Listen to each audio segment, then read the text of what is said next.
प्रधानमंत्री नरेंद्र मोदी ने आज नई दिल्ली में 41 कोयला खदानों के व्यावसायिक खनन की नीलामी की शुरुआत। कहा, किए गए हाल ही के सुधारों का सभी सेक्टरों पर पड़ेगा सकारात्मक प्रभाव।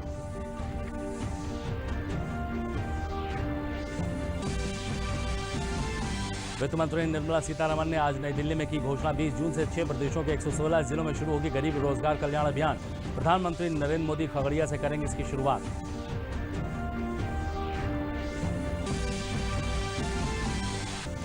केंद्रीय स्वास्थ्य मंत्री डॉक्टर हर्षवर्धन ने आज नई दिल्ली में मोबाइल कोविड टेस्टिंग वैन को हरी झंडी दिखाकर किया रवाना। इस वैन से सुदूर क्षेत्रों में हो सकेगा कोविड से संबंधित सभी प्रकार के टेस्ट।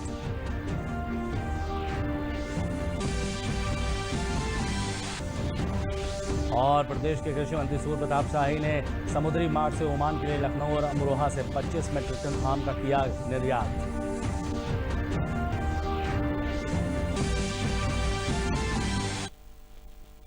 नमस्कार, मैं हूं विजय श्रीवास्तव और समाचार विस्तार से। प्रधानमंत्री नरेंद्र मोदी ने 41 कोयला खदानों के व्यावसायिक खनन की नीलामी की शुरुआत करते हुए कहा कि सरकार द्वारा हाल ही में किए गए सुधारों से सभी सेक्टरों पर उसका सकारात्मक प्रभाव पड़ेगा।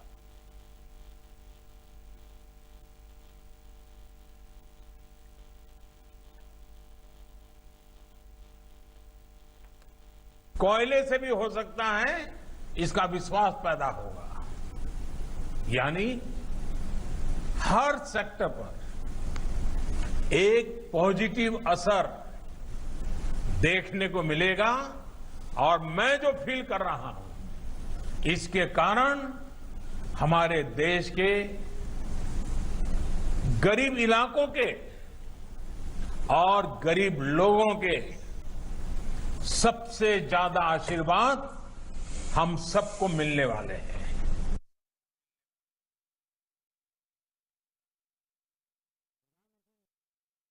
के संकट में भारत को आत्मनिर्भर बनने का सबक दिया है। प्रधानमंत्री ने भी कहा कि आत्मनिर्भर बन सकेगा और अब भारत आत्मनिर्भर बनेगा भी। इतने चैलेंजिंग टाइम में इस तरह के इवेंट का होना, आप सभी का उसमें शामिल होना अपने आप में एक बहुत बड़ी आशा जगाता है, विश्वास का बहुत बड़ा संदेश लेकर के आता है।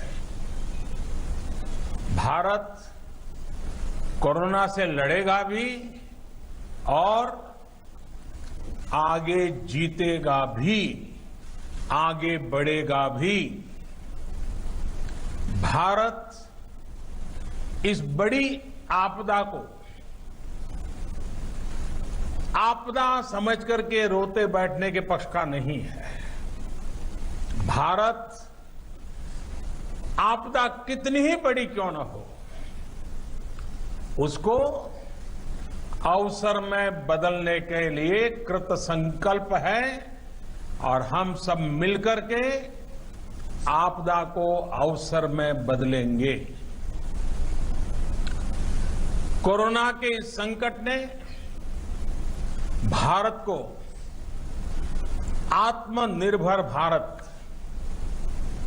सेल्फ रिलायंट होने का सबक भी दिया है। आत्मनिर्भर भारत यानी भारत इंपोर्ट पर अपनी निर्भरता कम करेगा। आत्मनिर्भर भारत यानी भारत इंपोर्ट पर खर्च होने वाली लाखों करोड़ों रुपयों की विदेशी मुद्रा बचाएगा और देश के गरीबों के कल्याण के लिए काम में लाएगा। प्रधानमंत्री नरेंद्र मोदी ने कहा कि सरकार द्वारा किए जा रहे सुधार 130 करोड़ देशवासियों की आकांक्षाओं को साकार करने की जो प्रतिबद्धता है, उसका प्रतिनिधित्व करते हैं। आज का ये इवेंट इसी सोच को साकार करने की दिशा में एक महत्वपूर्ण इनिशिएटिव है, एक मजबूत कदम है। आज एनर्जी सेक्टर में भारत को आत्मनिर्भर बनाने के लिए, सेल्फ रिलायंट बनाने के लिए एक बहुत बड़ा कदम उठाया जा रहा है। ये कार्यक्रम सिर्फ कोल माइनिंग से जुड़े एक सेक्टर से जुड़े रिफॉर्म्स को जमीन पर उतारने का ही है ऐसा नहीं है, बल्कि ये 130 करोड़ एस्पिरेशंस को रियलाइज करने का कमिटमेंट है। ये हमारे युवा साथियों के लिए रोजगार के लाखों अवसर तैयार करने की शुरुआत है।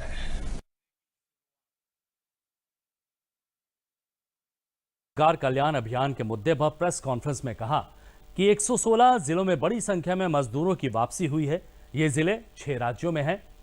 इन लोगों के कौशल की सरकार ने मैपिंग की है। पीएम नरेंद्र मोदी 20 जून को गरीब कल्याण रोजगार अभियान को लॉन्च करेंगे। बिहार के खगड़िया जिले से इसकी शुरुआत होगी। इस मौके पर अभियान में 50,000 करोड़ रुपए का कार्य कराया जाएगा। इन प्रदेशों के 27 एस्पिरेंट जिले भी इसमें शामिल किए गए हैं।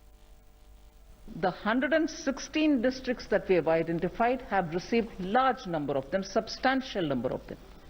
And those 116 districts are spread over 6 states. Now, in those districts, both state and the central government have very meticulously mapped the skills of these people, skill sets, whether they are totally unskilled or partly skilled.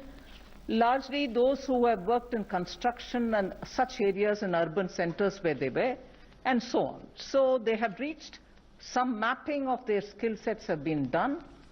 Now, what this Abhiyan, which the Prime Minister will be launching from the Khagaria district in Bihar on 20th, will do, is now within 125 days. Nearly 25 schemes of the government are all going to be brought together. And within those 125 days, we shall reach saturation levels for each of those schemes. पूर्वी लद्दाख की गलवान घाटी में सोमवार रात भारत और चीन की सेनाओं के दरमियान हुई हिंसक झड़प के बाद शहीदों के बलिदान पर देश में गुस्सा है। बुधवार को राज्यों के साथ संवाद के दौरान पीएम मोदी ने एक बड़ा बयान दिया। पीएम ने देश को भरोसा दिया कि जवानों का बलिदान व्यर्थ नहीं जाएगा। पीएम ने यह भी कहा कि चाहे कुछ भी हो, भारत पूरी मजबूती से देश की 1 इंच जमीन और देश के स्वाभिमान की रक्षा करेगा। साथ ही प्रधानमंत्री ने कड़े शब्दों में कहा कि भारत की अखंडता और संप्रभुता सर्वोच्च है। इसकी रक्षा से हमें कोई रोक नहीं सकता। इस बारे में किसी को संदेह नहीं होना चाहिए। भारत चीन सीमा पर हालात को लेकर चर्चा करने के लिए 19 जून को पीएम मोदी ने सर्वदलीय बैठक बुलाई है।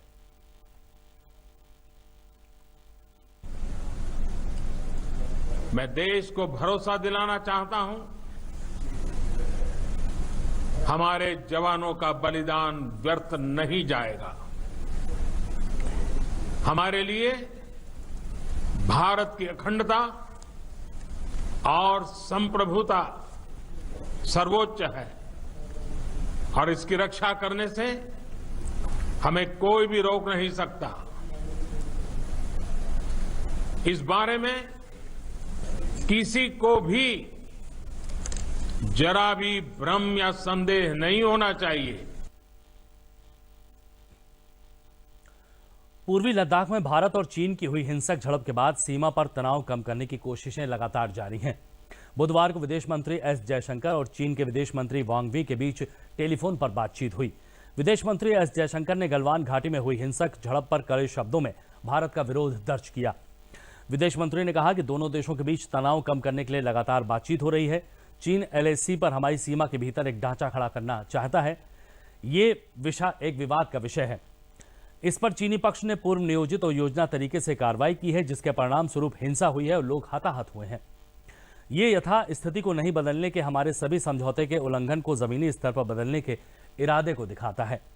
साथ ही विदेश मंत्री ने रेखांकित किया कि संबंधों पर नियंत्रण रेखा का सख्ती से सम्मान करना चाहिए। इसके लिए एक तरफा कार्रवाई नहीं करनी चाहिए। चीन के विदेश मंत्री वांग वी ने हाल ही में घटनाक्रम पर स्थिति से अवगत कराया। दोनों विदेश मंत्रियों के बीच चर्चा के बाद पूरी स्थिति को जिम्मेदार तरीके से संभालने पर सहमति बनी। दोनों पक्षों के बीच 6 जून को सेना वापसी पर हुए समझौते को ईमानदारी से लागू करने पर भी सहमति जताई गई है। एलएसी पर चल रहे तनाव के बीच भारत ने एक बार फिर से स्पष्ट कर दिया है कि गलवान घाटी भारत का ही हिस्सा है। इससे पहले चीनी पक्ष ने दावा किया है कि गलवान घाटी की संप्रभुता चीन से संबंधित है। विदेश मंत्रालय ने बयान में कहा है कि चीन का यह दावा 6 जून को सैन्य कमांडरों की बैठक के दौरान दोनों पक्षों की ओर से बनी समझ के विपरीत है।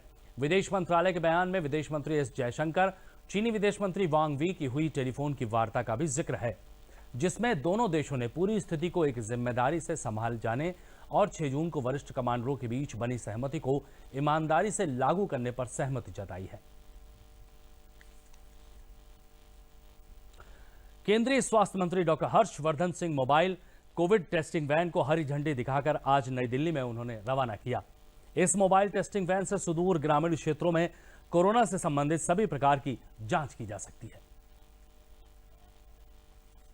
और आज हम जब जून के महीने में बात कर रहे हैं तो शायद हमारी क्षमता आज टेस्टिंग की लगभग 3 लाख तक हो गई है। 1.5-2 लाख के बीच में हर रोज हम देश में टेस्ट कर रहे हैं। 953 लेबोरेटरीज में ये सुविधा हमने देश के हर कोने में विकसित कर दी है। अगर भारत के नक्शे पर डॉट लगाकर देखा जाए कि कहाँ लेबोरेटरीज में ये सुविधा उपलब्ध हो गई है, तो देश का कोई शायद ऐसा कोना नजर नहीं आएगा जहाँ पे हमको डॉट नजर ना आए।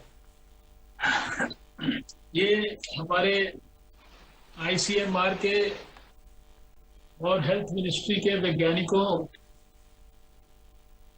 की अभूतपूर्व योग्यता और क्षमता का प्रतीक है।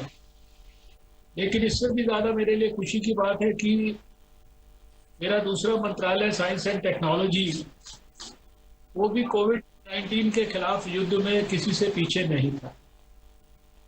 उसने कई सारी जिम्मेदारियां ली। उन्होंने कहा कि चाहे आरटी-पीसीआर का टेस्ट हो, चाहे एंटीबॉडी डिटेक्शन का टेस्ट हो, चाहे एलाइजा टेस्ट हो, इन सब चीजों के लिए हम लोग स्वयं मेक इन इंडिया प्रोग्राम के अंतर्गत अपने वैज्ञानिकों की मदद से देश में ही किट्स को उपलब्ध कराएंगे। और जैसा अभी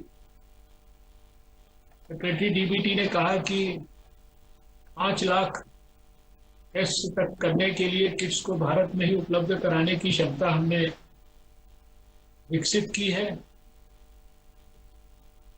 आज का दिन विशेष रूप से इसलिए भी महत्वपूर्ण है कि हमारा देश ये गांव प्रधान देश है। 6.5 लाख गांव हमारे देश में है और इसीलिए अभी आत्मनिर्भर भारत हो, चाहे प्रधानमंत्री जी ने आने वाले समय में स्वास्थ्य को और ज्यादा प्राथमिकता देते हुए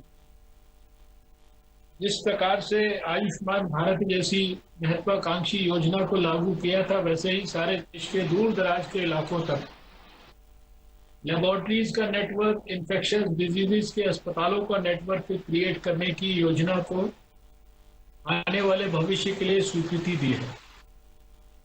और उसी श्रृंखला में आज जिस ई लैब का उद्घाटन करने का मुझे मौका मिला है, जिसको स्वास्थ्य और परिवार कल्याण मंत्रालय द्वारा जारी कोरोना से जुड़े आंकड़ों में अब तक 1,86,000 से ज्यादा रोगी संक्रमण मुक्त हो चुके हैं। मौजूदा समय में 1,55,227 संक्रमित रोगियों का उपचार चल रहा है। कोरोना संक्रमण की जांच के लिए भारतीय आयुर्विज्ञान अनुसंधान परिषद की परीक्षण क्षमता लगातार बढ़ाई जा रही है।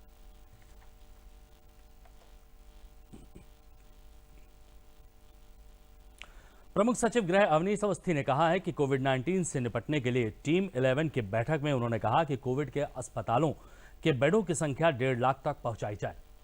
अब तक L1 के कोविड केयर सेंटर, जो बेसिक सेंटर है, आइसोलेशन के 403 प्रदेश में तैयार हैं। कोविड-19 की पूरी लड़ाई के लिए प्रदेश के अभियान के अंतर्गत टीम 11 की बैठक की आज मुख्यमंत्री जी ने एक नया लक्ष्य दिया है कि जो कोविड के अस्पतालों की बेड है, ये संख्या 1.5 लाख तक पहुंचाई जाए। आप सबको विदित है कि अब तक L1 के जो कोविड केयर सेंटर हैं, जो बेसिक सेंटर्स हैं आइसोलेशन के, 403 प्रदेश में तैयार हैं। L2 के जो सेंटर्स हैं 75 तैयार हैं। L3 के जो सेंटर्स हैं यानी मेडिकल कॉलेजेस हैं वो 25 हैं जहां पर वेंटिलेटर युक्त बेड है। L2 बेड्स में ऑक्सीजन युक्त है और L1 बेड में भी ऑक्सीजन की व्यवस्था कहीं कहीं दी गई है। तो कुल मिलाकर जहां 1,01,236 बेड हमारे प्रदेश में उपलब्ध है, मुख्यमंत्री जी ने आदेश दिया है कि पूरे प्रदेश में 1.5 लाख बेड की तैयारी कर ली जाए और इसके लिए चरणबद्ध रूप से तैयारी आज से ही शुरू कर दी जाए। स्वास्थ्य विभाग को और चिकित्सा शिक्षा विभाग को ये निर्देश उन्होंने दिया है। उत्तर प्रदेश से समुद्री मार्ग होते हुए पहली बार आम का निर्यात शुरू हो गया है। दशहरी और अमरोहा का आम मिलाकर 25 मीट्रिक टन आम का निर्यात किया गया है। इस साल आम पहले भी 3 बार विदेश भेजा जा चुका है। उन्होंने कहा कि हमारे पास 500 मीट्रिक टन आम की मांग है। भारत सबसे बड़ा आम का उत्पादक देश है, जिसमें उत्तर प्रदेश में अकेले ही 25% आम का उत्पादन होता है। भारत में लगभग 36,356 करोड़ रुपए का कारोबार एवं उत्तर प्रदेश में 8,388 करोड़ का कारोबार होता है। इस कार्यक्रम का उद्देश्य आम के एक्सपोर्ट में उत्तर प्रदेश अग्रणी भूमिका अदा करे, यह दर्शाता है। ये 25 मीट्रिक टन आम समुद्री मार्ग से जलयान के द्वारा ये ओमान को भेज रहे हैं। तो मैं समझता हूँ कि आम के एक्सपोर्ट की दृष्टि से आज उत्तर प्रदेश का दिन बहुत ही महत्वपूर्ण है। यद्यपि इसके पहले भी हम लोगों ने गत वर्ष लगभग 2000 मीट्रिक टन आम का निर्यात किया था और इस साल भी 3 बार विदेश को आम जा चुका है। 2 टन आम जो है वो वाराणसी से एयर मार्ग से गया और 8 टन जो है वो अमरोहा से और लखनऊ से मिला करके गया और अभी जो है वो 25 टन आम विदेश को जा रहा है। तो आज इसलिए आपको यहाँ पर बुलाया कि इस तरीके के 2 मैंगो पैक हाउस हमारे रन कर रहे हैं, एक लखनऊ के भीतर और दूसरा सहारनपुर में। यहाँ पर आज जो आम जा रहा है ये लखनऊ का हमारा दशहरी और अमरोहा का आम दोनों को मिला करके 25 टन आम जाएगा। देश के भी दुनिया के भीतर भारत सबसे बड़ा आम उत्पादक देश है और उसमें उत्तर प्रदेश उसका 1/4 हिस्सा यानी जितना देश के भीतर आम का उत्पादन होता है उसका 25% आम का उत्पादन अकेले उत्तर प्रदेश में होता है और देश के भीतर 36,356 करोड़ रुपए का कारोबार आम का है।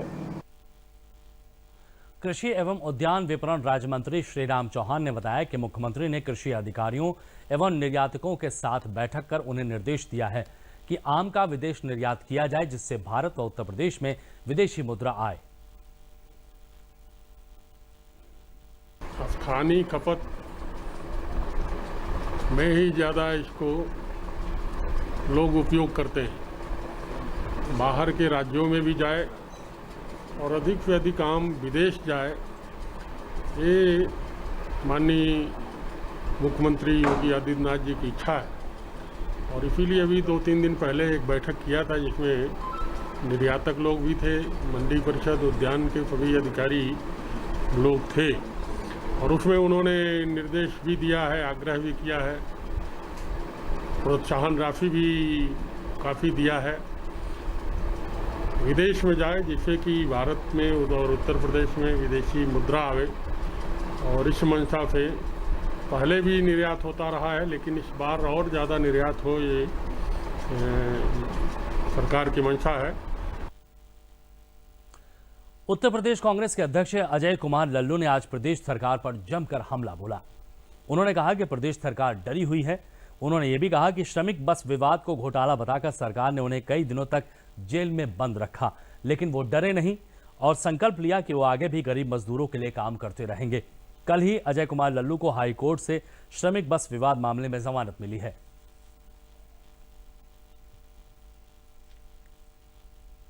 देखिए, हमने प्रतिज्ञा यही की कि जेल से निकलने के बाद इस लड़ाई को और मजबूती से उठाऊंगा।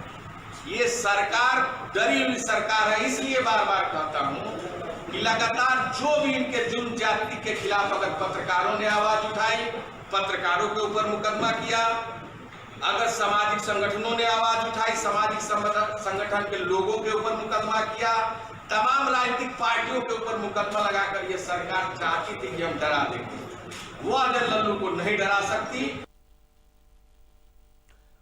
राजधानी लखनऊ में अब अत्याधुनिक सुविधाओं से लैस गाड़ियों से ट्रैफिक कंट्रोल किया जाएगा।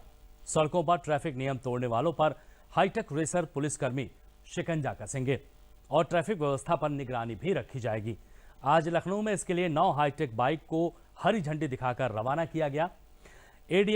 एडीसी ट्रैफिक सुरेश चंद्र रावत ने बताया कि उनके अलावा अब सूबे में बिना हेलमेट के दोपहिया वाहन चलाने पर जुर्माना 500 रुपए से बढ़ाकर 1000 रुपए कर दिया गया है।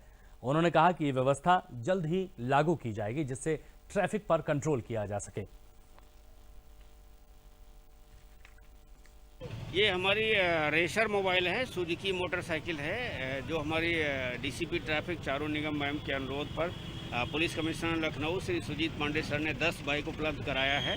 तो इनको आज भेजा जा रहा है। ये शहर के उन स्ट्रेच पे जाएंगी, ये चौराहे पर ड्यूटी नहीं करके बल्कि रोड स्ट्रेच पे करेंगी, जहाँ पर ट्रैफिक जाम की स्थिति उत्पन्न हो जाती है।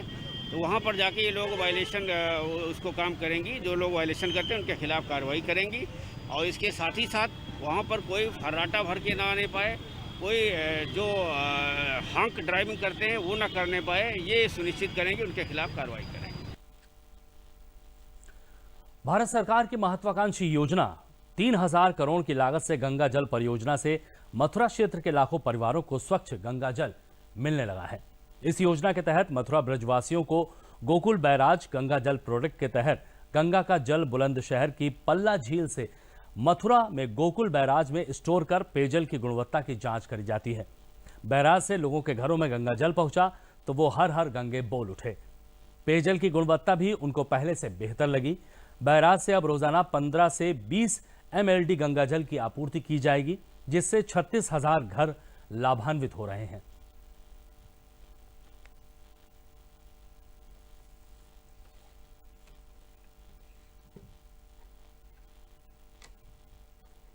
जो पानी गंगा का ट्रीटमेंट कर रहे हैं, यहाँ जमुना का हमने कई जगह का सैंपलिंग की है। उस जमुना के पानी में काफ़ी हद तक शुद्धिकरण हुआ है। ऑटोमेटिक जब से लॉकडाउन हुआ है, जब से काफ़ी हद तक शुद्धिकरण हुआ है। जो बीओडी है पानी की, पहले रॉ वाटर की बीओडी 14 से 20 के करीब पहुँच जाती थी, जो कि अब बीओडी जमुना की 7 से 8 के बीच में आ रही है। जो डीओ थी पहले जमुना की, वो 5 और 6 के बीच में आती थी, जो कि डीओ आज 7 साढ़े 7 के करीब आ रही है। ये बड़ी ही अच्छी योजना है। मतलब वृंदावन को गंगा जल मिल रहा है।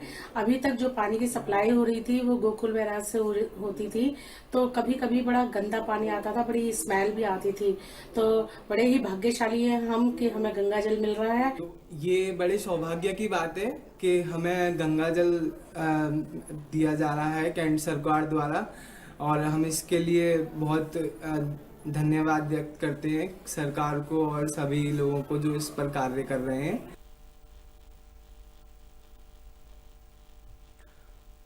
और बुलेटिन के अंत में प्रमुख समाचार एक बार फिर।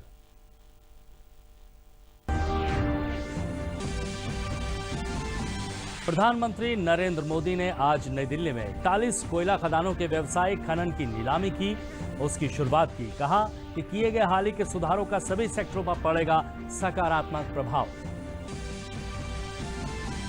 वित्त मंत्री निर्मला सीतारमण ने आज नई दिल्ली में की घोषणा, 20 जून से 6 प्रदेशों के 116 जिलों में शुरू होगी गरीब रोजगार कल्याण अभियान। प्रधानमंत्री नरेंद्र मोदी खगड़िया से करेंगे इस कार्यक्रम की शुरुआत। केंद्रीय स्वास्थ्य मंत्री डॉक्टर हर्षवर्धन ने आज नई दिल्ली में मोबाइल कोविड टेस्टिंग वैन को हरी झंडी दिखाकर किया रवाना। इस वैन से सुदूर क्षेत्रों में हो सकेगा कोविड से संबंधित सभी प्रकार के टेस्ट। और प्रदेश के कृषि मंत्री सूर्य प्रताप शाही ने बताया कि समुद्री मार्ग से ओमान के लिए लखनऊ और अमरोहा से 25 मीट्रिक टन आम का किया गया है निर्यात।